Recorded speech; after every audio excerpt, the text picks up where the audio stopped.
And I know we are all here at the interest of Betty. The legacy of Betty will be seen in her children. And so it is my appeal for the whole family to direct their eyes towards those children. Praise the name of the Lord. Na siana itila tuweke debate. Neke debate tuweke future yao.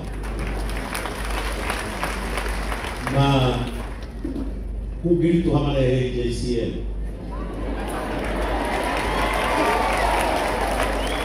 Kuna maubili hapa nala ninaumidhalia na hiyo maka tutaikubiria gani.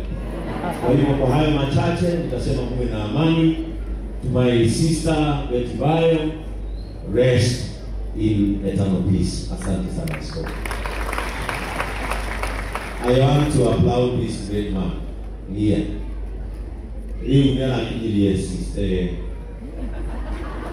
Anwe wakinya 60 and above, you qualify. Kuja ikombea kai JCM tabu. And because you allow my una kwa hana kutuka takaliwa priest